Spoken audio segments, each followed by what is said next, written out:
Friends and students, how are you? Are you learning? ಕಲಿತಿದ್ದೀರಾ ಅಂತ ಅಂದ್ಕೊಂಡಿದ್ದೀನಿ. Welcome back to our Arivu tutorials spoken English classes, especially Kannada to English. ಇದು class 14. ನಿಮ್ಗೆ ಈಗಾಗಲೇ ಹೇಳಿರೋ ಪ್ರಕಾರ 3 ಟೆನ್ಸ್ ಇದೆ ಅಂತ ಹೇಳ್ಕೊಟ್ಟಿದ್ದೀನಿ. ಅದರಲ್ಲಿ ನಾವುಗಳು ಈಗ ಪ್ರೆಸೆಂಟ್ ಟೆನ್ಸ್ ಸೆಂಟೆನ್ಸಸ್ ಅಂದರೆ ವಾಕ್ಯಗಳನ್ನ ಪ್ರಾಕ್ಟೀಸ್ ಮಾಡ್ತಿರೋದು. ಆ ಪ್ರೆಸೆಂಟ್ ಟೆನ್ಸಲ್ಲಿ ಪ್ರೆಸೆಂಟ್ ಕಂಟಿನ್ಯೂಯಸಲ್ಲಿ ಇದ್ದೀವಿ. ಅಂದರೆ ನಮ್ಮ ಕಣ್ಮುಂದೆ ನಡೀತಾ ಇರುವಂಥದ್ದಕ್ಕೆ ಯಾವ ಚೇಂಜಸ್ ಕೊಟ್ಟು ವಾಕ್ಯ ಮಾಡೋದಂತೇಳಿ ಪ್ರೀವಿಯಸ್ ಕ್ಲಾಸಸ್ ಎಲ್ಲ ಹೇಳ್ಕೊಟ್ಟಿದ್ದೀನಿ. ಸೊ ಅದರಲ್ಲಿ especially positive, negative and interrogative sentence ಅಂದರೆ ಏನು, ಅದರಲ್ಲಿ ನಾವು ಇನ್ನು ಪಾಸಿಟಿವ್ ಮತ್ತು ನೆಗೆಟಿವ್ ಸೆಂಟೆನ್ಸಸ್ನ ವಾಕ್ಯ ರಚನೆಯಲ್ಲೇ ಇದ್ದೀವಿ, ಇನ್ನು ಇಂಟರಾಗೇಟಿವ್ಗೆ ಹೋಗಿಲ್ಲ. ಓಕೆ, ನೆಕ್ಸ್ಟ್ ಕ್ಲಾಸಸಲ್ಲಿ ಹೋಗೋಣ. ಸೊ ಈಗಾಗಲೇ ನಿಮಗೆ ಗೊತ್ತಿದೆ, ಪ್ರೆಸೆಂಟ್ ಕಂಟಿನ್ಯೂಯಸ್ ಅಲ್ಲಾದರೆ ಐ, ಯು, ವಿ, ದೇ, ಈ ಶೀಟ್ಗೆ ಯಾವ ಥರ ಚೇಂಜಸ್ ಬರುತ್ತೆ, ಏನೇನು ಸಪೋರ್ಟಿಂಗ್ ವರ್ಡ್ಸ್ ಹಾಕಬೇಕು, ಪ್ಲಸ್ ವರ್ಬ್ ಜೊತೆ ಹೆಂಗೆ ಹಾಕಬೇಕು, ವರ್ಬ್ ಇಲ್ಲದೇ ಪ್ರೆಸೆಂಟ್ ಕಂಟಿನ್ಯೂಯಸಲ್ಲಿ ಯಾವ ಥರ ಸೆಂಟೆನ್ಸ್ ಫಾರ್ಮೇಷನ್ ಮಾಡೋದು, ಇದೆಲ್ಲ ಹೇಳ್ಕೊಟ್ಟಿದೆ. ಈಗ ಲಾಂಗ್ ಸೆಂಟೆನ್ಸ್ ಫಾರ್ಮೇಷನ್ಗೆ ಹೋಗೋಣ. ಅಂದರೆ ನಿಮಗೆ ಈಗ ಏನೇನು ಪ್ರೀವಿಯಸ್ ಕ್ಲಾಸಸಲ್ಲಿ ಹೇಳ್ಕೊಟ್ಟಿದ್ದೀನೋ ಅದನ್ನೆಲ್ಲ ಬಳಸಿ ತುಂಬ ಅತಿ ಲಾಂಗ್ ಸೆಂಟೆನ್ಸ್ ಅಂದರೆ ತುಂಬ ದೊಡ್ಡದಾದ ವಾಕ್ಯ ರಚನೆ ಯಾವ ಥರ ಮಾಡೋದು ಅಂಥೇಳಿ ಹೇಳ್ಕೊಡ್ತೀನಿ ಇವತ್ತು. ಓಕೆ, ಇಲ್ಲಿ ಪಾಸಿಟಿವ್ ಆಗುತ್ತೆ, ನೆಗೆಟಿವ್ ಆಗುತ್ತೆ, ಪ್ಲಸ್ ಇವೆರಡೂ ಇಲ್ಲದೆ ನಾನು ಸಿಂಪಲ್ಲಾಗಿ ವಾಕ್ಯ ರಚನೆ ಮಾಡೋದು ಹೇಳ್ಕೊಟ್ಟಿದ್ದೆ. 2 ಪದ ಅಥವಾ 3 ಪದ ಹಾಕಿ. ಸೊ ಈಗ ಅದನ್ನೆಲ್ಲ ಕಂಬೈನ್ ಮಾಡೋಣ. ಓಕೆ, ಎಸ್, ಮೀನಿಂಗ್ಫುಲ್ ಸೆಂಟೆನ್ಸ್ ಮಾಡಿದ್ರೆ ನಿಮಗೂ ಒಂಥರ ಖುಷಿಯಾಗುತ್ತೆ. ಇಷ್ಟು ದೊಡ್ಡ ಸೆಂಟೆನ್ಸ್ ಫಾರ್ಮೇಷನ್ ಮಾಡೋದು ನಾನು ಕಲ್ತಿದ್ದೀನಿ ಅಂಥೇಳಿ. ಮತ್ತು ನೀವು ಯೂಸ್ ಮಾಡ್ತಿದ್ರೆ ಅಲ್ಲಿ ಯಾರು ನಿಮ್ಮ ಜೊತೆ ಮಾತಾಡ್ತಿರ್ತಾರೋ ಅವ್ರಿಗೂ ಗೊತ್ತಾಗುತ್ತೆ, ಓ ನಿಮಗೆ ಇಂಗ್ಲೀಷ್ ಗೊತ್ತಿದೆ ಅಂಥೇಳಿ. Clear? Yes. I am cooking special dishes for festival. ಈಗ ನನಗೆ ನಾನು ಹೇಳ್ಕೊಳ್ಳೋ ಥರ, ಅಂದರೆ ನಿಮಗೆ ನೀವು ಬೇಕಾದರೆ ಹೇಳ್ಕೊಳ್ಳಿ, ಆಯಿತಾ? ಏನು ಕುಕ್ ಮಾಡ್ತಿದ್ದೀನಿ, ಅಡುಗೆ ಮಾಡ್ತಿದ್ದೀನಿ, ಏನು ಸ್ಪೆಷಲ್ ಡಿಶಸ್ ಅಂದರೆ ವಿಶೇಷವಾದ ತಿಂಡಿಗಳನ್ನ ಮಾಡ್ತಾಯಿದ್ದೀನಿ. ಏನಕ್ಕೋಸ್ಕರ? ಫಾರ್ ಫೆಸ್ಟಿವಲ್ ಅಂದರೆ ಹಬ್ಬಕ್ಕೋಸ್ಕರ. ನಾಟ್ ಫಾರ್ ಬರ್ತ್ಡೇ ಪಾರ್ಟಿ ಅಂತ ಕೊಟ್ಟಿದ್ದೀನಿ. ಅಂದರೆ ಬರ್ಡೇ ಪಾರ್ಟಿಗೋಸ್ಕರ ನಾನು ಕುಕ್ ಮಾಡ್ತಿಲ್ಲ, ಹಬ್ಬಕ್ಕೋಸ್ಕರ ಕುಕ್ ಮಾಡ್ತಿರೋದು, ಅಡುಗೆ ಮಾಡ್ತಿರೋದು, ವಿಶೇಷ ತಿಂಡಿ ತಿನಿಸುಗಳನ್ನ ಅಂಥೇಳಿ. ವಿತ್ ಮೈ ಮದರ್, ನನ್ನ ತಾಯಿಯ ಜೊತೆ ಅಂತ ನಾನು ಹೇಳ್ಕೊಬೋದು. ಕ್ಲಿಯರ್? ಅಥವಾ ನೀವು ಯಾರ ಜೊತೆನಾದರೂ ಹಾಕ್ಕೊಳ್ಳಿ. ವಿತ್ ಯುವರ್ ಸಿಸ್ಟರ್ ಅಂತ ಹಾಕ್ಕೊಳ್ಳಿ, ಬ್ರದರ್ ಅಂತ ಹಾಕ್ಕೊಳ್ಳಿ, ನಥಿಂಗ್ ರಾಂಗ್ ಇನ್ ದ್ಯಾಟ್. ಅಥವಾ ನಿಮಗೆ ಹೇಗೆ ಅಡ್ಜಸ್ಟ್ ಬೇಕೋ ಆ ಥರ ಅಡ್ಜಸ್ಟ್ ಮಾಡ್ಕೊಬೋದು. ನೆಕ್ಸ್ಟು ಸುಧಾಗೆ ಹೇಳ್ತಿರೋದು ನಾವಿಲ್ಲಿ ಹೆಸರು ಬಳಸಿದ್ದೀನಿ ನೋಡಿ. ನೀವು ಯಾವ ಹೆಸರಾದರೂ ಹಾಕ್ಕೊಳ್ಳಿ. Sudha, come here, you also help us for cooking. ನೋಡಿ, ಸುಧಾ ಅನ್ನೋ ಹುಡುಗಿಗೆ ನಾವು ಹೇಳ್ತಿರೋದು ಕಮ್ ಹಿಯರ್, ಬಾ ಇಲ್ಲಿ. ಯು ಆಲ್ಸೋ ಹೆಲ್ಪ್ ಅಸ್, ನೀನು ಕೂಡ ಸಹಾಯ ಮಾಡು. ಆಲ್ಸೋ ಅಂದರೆ ಕೂಡ ಅಂಥೇಳಿ ಬರುತ್ತೆ. ಸೊ ನೀನು ಕೂಡ ಸಹಾಯ ಮಾಡು. ಯಾರಿಗೆ? ನಮಗೆ. ಅಸ್ ಏನಕ್ಕೆ? ಫಾರ್ ಕುಕ್ಕಿಂಗ್, ಅಡುಗೆ ಮಾಡಲಿಕ್ಕೆ. ಅರ್ಥ ಆಯ್ತಾ? ನೀವು ಆ ಥರ ಯಾರಿಗೆ ಬೇಕಾದರೂ ಹೇಳ್ಕೊಬೋದು, ಅಥವಾ ಯು ಅಂತ ಹಾಕಿನೂ ಹೇಳ್ಕೊಬೋದು, ಹೆಸರಿಲ್ದೇನು. ನೆಕ್ಸ್ಟು ಶಿವ ಅನ್ನೋರು, ನಿಮ್ಮ ಮನೆಯಲ್ಲೇ ಯಾರ ಹೆಸರಾದರೂ ಹಾಕ್ಕೊಂಡು ಅವ್ರಿಗೆ ಹೇಳ್ಬೋದು ನೀವು. Shiva, you clean your room, ನಿನ್ನ ರೂಮ್ನ ನೀನು ಕ್ಲೀನ್ ಮಾಡು ಪ್ರಾಪರ್ಲಿ. ಅಂದರೆ ಪ್ರಾಪರಾಗಿ, ಏನು ಅಡೆತಡೆ ಇಲ್ಲದೆ, ಅಡೆಚಣೆ ಇಲ್ಲದೆ, ನೀಟಾಗಿ ಅನ್ನೋ ಥರ ಬರುತ್ತೆ. ಏನಕ್ಕೆ? ಫಾರ್ ದ ಗೆಸ್ಟ್ಗೋಸ್ಕರ. ಶಿವ ಅನ್ನೋರಿಗೆ ಹೇಳ್ತಿರೋದು ನೀವು, ನೀನು ಕ್ಲೀನ್ ಮಾಡಪ್ಪ ನಿನ್ನ ರೂಮ್ನ. ಸೊ ನೀಟಾಗಿ ಅಥವಾ ಚೆನ್ನಾಗಿ ಏನು ಸ್ವಚ್ಛತೆಯಿಂದ. ಫಾರ್ ದ ಗೆಸ್ಟ್ ಅಂದರೆ ಗೆಸ್ಟ್ಗಳಿಗೋಸ್ಕರ, ಅತಿಥಿಗಳಿಗೋಸ್ಕರ ಅಂಥೇಳಿ. ನೋಡಿ ಎಷ್ಟು ಉದ್ದನೇ ಸೆಂಟೆನ್ಸ್ ಮಾಡಿದರೆ ಅಲ್ವಾ. ಈಗ ನಾನು ಏನೇನು ಹೇಳ್ಕೊಡ್ತಾ ಬಂದಿದ್ದೀನಿ ನಿಮ್ಮ ಪ್ರೀವಿಯಸ್ ಕ್ಲಾಸಸ್ಸಲ್ಲಿ, ಅದನ್ನೆಲ್ಲ ಬಳಸೇ ವಾಕ್ಯ ರಚನೆ ಮಾಡಿರೋದು. ಇಲ್ಲಿ ಸ್ಪೆಷಲ್ ಥಿಂಗ್ಸ್ ನಾನು ಏನೂ ಹಾಕಿಲ್ಲ. ನೋಡಿ ಎಷ್ಟು ದೊಡ್ಡನೆಯ ಸೆಂಟೆನ್ಸು ಆಯಿತು. ಇನ್ನೂ ಇದಕ್ಕೆ ನೀವು ಬೇಕಾದರೆ ಆ್ಯಡ್ ಮಾಡ್ಕೋಬೋದು. Okay, come to the second one.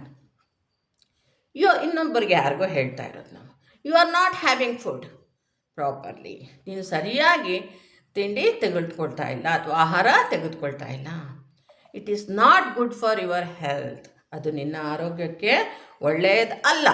It is not good for your health, ನಿನ್ನ ಆರೋಗ್ಯಕ್ಕೆ ಒಳ್ಳೆಯದಲ್ಲ. Health also important for everything.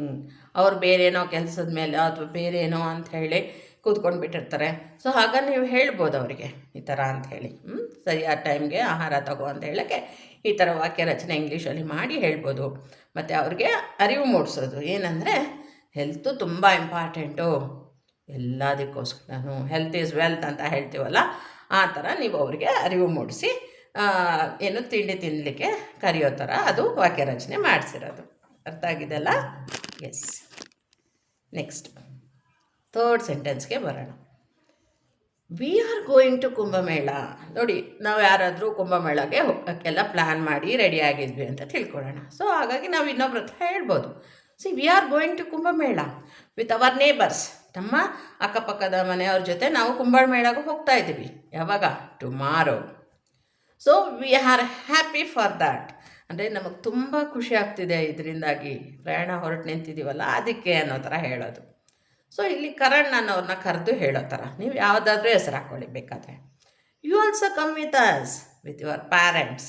ಅಂದರೆ ಅವ್ರನ್ನ ಸಹ ಕರೀತಿರೋದು, ನಾವು ಹೋಗ್ತಿದ್ದೀವಲ್ಲ ಕುಂಭಮೇಳಗೆ ನಮ್ಮ ನೇಬರ್ಸ್ ಜೊತೆಲಿ ನಾಳೆ. ಸೊ ಹಾಗಾಗಿ ನಾವು ತುಂಬ ಹ್ಯಾಪಿಯಾಗಿದ್ದೀವಿ, ನೀನು ಸಹ ಬಾ ನಿಮ್ಮ ಪ್ಯಾರೆಂಟ್ಸ್ನ ಕರ್ಕೊಂಡು ಅಂಥೇಳಿ ಹೇಳಿ ಬಿತ್ತು. ಅದು ಹೇಳ್ಕೊಟ್ಟಿದ್ದೀನಿ ನಿಮಗೆ ಜೊತೆಗೆ ಅನ್ನೋ ಥರ. ಕರೆಕ್ಟ್ ಅಲ್ವಾ? Next, we are enjoying to reach the sacred bath of Triveni Sangam. ಅಲ್ಲಿಗೆ ಏನಕ್ಕೆ ಹೋಗೋದು? ಪವಿತ್ರ ಸ್ನಾನಕ್ಕೋಸ್ಕರ. ಎಲ್ಲಿ? ತ್ರಿವೇಣಿ ಸಂಗಮದಲ್ಲಿ. ಸೊ ಅಲ್ಲೇ ಅದೇ ಥರನೇ ನಾವು ಅವರಿಗೆ ಹೇಳ್ತಾ ಇರೋದು. ವಿ ಆರ್ ಫೀಲಿಂಗ್ ಹ್ಯಾಪಿ ಅಂತಾದರೂ ಹೇಳಿ, ವಿ ಆರ್ ಎಂಜಾಯಿಂಗ್ ಅಂತಾದರೂ ಹೇಳಿ. ಅಂದರೆ ನಮಗೆ ತುಂಬಾ ಖುಷಿ ಆಗ್ತಿದೆ, ನಾವು ಎಂಜಾಯ್ ಮಾಡ್ತಿದ್ದೀವಿ ಆ ಮೂಮೆಂಟ್ನ, ನಾವು ಹೋಗ್ತಿದ್ದೀವಲ್ಲ ಅಂಥೇಳಿ. ಏನಕ್ಕೋಸ್ಕರ ಹೋಗ್ತಿರೋದು? ಎಲ್ಲಿಗೆ ಹೋಗ್ತಿರೋದು? ಟು ರೀಚ್ ದ ಸೇಕ್ರೆಡ್ ಅಥವಾ ಹೋಲಿ ಅಂದರೆ ಪುಣ್ಯ ಸ್ನಾನಕ್ಕೋಸ್ಕರ. ಆಫ್ ಇದೆ, ನಿಮಗೆ ಗೊತ್ತಿಲ್ಲ ನೋಡಿ, ಎಲ್ಲೆಲ್ಲಿ ನ ಅಂತ ಬರುತ್ತೋ ಅಲ್ಲಿ ಆಫ್ ಹಾಕ್ಕೋಬೋದು. ಓಕೆ, ತ್ರಿವೇಣಿ ಸಂಗಮನ ಸ್ನಾನಕ್ಕೋಸ್ಕರ ಅಂತ ಹೇಳ್ತೀವಲ್ಲ, ಆ ನಾಗೇನೆ ಆಫ್ ಹಾಕೋದು. ಇನ್ನು ಅದು ನಿಮಗೆ ಹೇಳ್ಕೊಟ್ಟಿಲ್ಲ, ಬಟ್ ಇಲ್ಲಿ ಸಂದರ್ಭ ಬಂದಿರೋದ್ರಿಂದ ಒಂದೇ ಒಂದು ವರ್ಡು ಯೂಸ್ ಮಾಡಿದ್ದೀವಿ. ಅಂದರೆ ಇಲ್ಲಿ ನಾವು ಹೇಳ್ತಾ ಇರೋದು ನಮ್ಗೆ ತುಂಬ ಖುಷಿ ಆಗ್ತಿದೆ. ಏನಕ್ಕೆಂದರೆ ಪವಿತ್ರ ಸ್ನಾನಕ್ಕೆ ಹೋಗ್ತಾ ಇದ್ದೀವಿ. ಎಲ್ಲಿಗೆ? ತ್ರಿವೇಣಿ ಸಂಗಮಗೆ. ನೋಡಿ, ಪ್ರೆಸೆಂಟ್ದು ಈಗ ನಡೀತಿರೋದನ್ನ ನಾನು ಹೇಳಿರೋದು. ಎಷ್ಟು ಚೆನ್ನಾಗಿ ಒಂದು ಸ್ಮಾಲ್ ಪ್ಯಾರಾಗ್ರಾಫೇ ನೀವು ಕ್ರಿಯೇಟ್ ಮಾಡಿಬಿಟ್ರಿ ಕಲ್ತಿರೋದ್ರಿಂದ ಅಂತ ತಿಳ್ಕೊಳ್ಳಿ. ಈ ಥರ ನೀವು ಟ್ರೈ ಮಾಡಿ ಡಿಯರ್ ಫ್ರೆಂಡ್ಸ್. ನಾನು ಈಗಾಗಲೇ ಹೇಳ್ದಂಗೆ ಬಳಸಿನೇ ನೀವು ಪ್ರಾಕ್ಟೀಸ್ ಮಾಡ್ಕೊಳ್ಳಿ. ಆಗ ನಿಮ್ಮ ಎಕ್ಸ್ಟ್ರಾ ಟೈಮು ಬರೆಯೋಕ್ಕೆ ಓದಕ್ಕೆ ಕೊಡಬೇಕಲ್ಲ ಅನ್ನೋ ಒಂದು ಚಿಂತೆನೇ ಬೇಡ ನಿಮಗೆ. ಅದ್ರ ಬದಲು ಎಲ್ಲೆಲ್ಲಿ ನೀವು ಮರ್ತೋಗಿದ್ದೀರೋ ಆನ್ ಮಾಡಿ ನನ್ನ ವಿಡಿಯೋ, ಮತ್ತು ರೀಕ್ಯಾಪ್ ಮಾಡ್ಕೊಳ್ಳಿ. ಯೂಸ್ ಮಾಡೋಕ್ಕೆ ಕಲಿಯೋಕ್ಕೆ ಸ್ಟಾರ್ಟ್ ಮಾಡಿ. ಯೂಸ್ ಮಾಡಿದ್ರೇ ನೀವು ಚೆನ್ನಾಗಿ ಕಲಿತೀರ ಹೇಳ್ತಾ ಇದ್ದೀನಿ. ಓಕೆ, ನೀವು ಇಲ್ಲ ನಮ್ಮ ಬುಕ್ಕು ಸಹ ಮಾರ್ಕ್ ಮಾಡ್ಕೊಳ್ಳಿಕ್ಕೆ ಆಗ್ತಿಲ್ಲ, ತೊಂದರೆ ಇಲ್ಲ, ಬೇಡ ಬಿಡಿ. ಅವಾಗವಾಗ ಆನ್ ಮಾಡಿ ಈ ಥರದ್ದು ಹೀಗೆ ಹೇಳೋದಲ್ವಾ ಅಂಥೇಳಿ ತಿಳ್ಕೊಳ್ಳಿ, ಯೂಸ್ ಮಾಡೋಕ್ಕೆ ಸ್ಟಾರ್ಟ್ ಮಾಡಿ. ಕ್ಲಿಯರ್? ಎಸ್. ಈಗ ನೋಡಿ ಪಿಕ್ಚರ್ ರೀಡಿಂಗ್ಗೆ ಬರೋಣ. ಇಲ್ಲಿ ನೋಡಿ ಏನೇನೋ ಸೆಂಟೆನ್ಸ್ ಮಾಡಿದ್ದೀನಿ, ಎಲ್ಲ ಅವರಿಬ್ಬರ ಬಗ್ಗೆನೇ. ಇಲ್ಲಿ ಇಬ್ಬರು ಪುಟ್ಟ ಮಕ್ಕಳು ನಿಂತಿದ್ದಾರೆ, ಗೊತ್ತಾಗ್ತಿದೆ ಅಲ್ಲ, ಹುಡುಗ ಮತ್ತು ಹುಡುಗಿ. A boy and A girl ಅಂತ ಹೇಳ್ಬೋದು. ಪುಟ್ಟ ಮಕ್ಕಳು ನಿಂತಿದ್ದಾರೆ, ಅವ್ರ ಬಗ್ಗೆ ನಾವು ಮಾತಾಡೋ ಥರ. ನೀವು ಇದೇ ಥರ ನಿಮ್ಮ ಸರೌಂಡಿಂಗ್ನ ನೋಡಿದಾಗೆಲ್ಲನೂ ಅದ್ರ ಬಗ್ಗೆ ಮಾತಾಡೋಕ್ಕೆ ಸ್ಟಾರ್ಟ್ ಮಾಡಿದ್ರೆ, ಮನನ ಮಾಡ್ಕೊಳ್ಳಿ, ಮನಸ್ಸಲ್ಲಿ ರೀಕಾಲ್ ಮಾಡ್ಕೊಳ್ಳಿ, ಏನು ಯೂಸ್ ಮಾಡೋದು ಇವಾಗ ನಾನು ಈ ಥರ ಮಾತಾಡಬೇಕಂದ್ರೆ ಅಂಥೇಳಿ. ಡೈರೆಕ್ಟಾಗಿ ಏನು ಮಾತಾಡೋಕ್ಕೆ ಹೋಗಬೇಡಿ. ಅರ್ಥ ಆಗಿದ್ದರೆ ಡೈರೆಕ್ಟಾಗಿ ಮಾತಾಡಿ, ಇಲ್ಲದಿದ್ದರೆ ಫಸ್ಟು ಮನಸ್ಸಿನಲ್ಲಿ ಹೀಗಾಗಬೇಕಲ್ವಾ ಅಂತ ನಾವು ಹೇಗೆ ಯೋಚನೆ ಮಾಡಿ ಮಾತಾಡ್ತೀವಲ್ಲ, ಏನಾದರೂ ಮಾತಾಡಬೇಕಾದ್ರೆ ಅದೇ ಥರ ಸೆಂಟೆನ್ಸ್ ಫಾರ್ಮೇಷನ್ಗೆ ಏನೇನು ಹಾಕಿ ಮಾತಾಡೋದಂಥೇಳಿ ಯೋಚನೆ ಮಾಡಿ ಪದ ಜೋಡಣೆ ಮಾಡ್ಕೊಂಡು ಸ್ಟಾರ್ಟ್ ಟಾಕಿಂಗ್ ಸಕ್ಸಸ್ಫುಲಿ. ಓಕೆ, ಇಲ್ಲಿ ನೋಡೋಣ.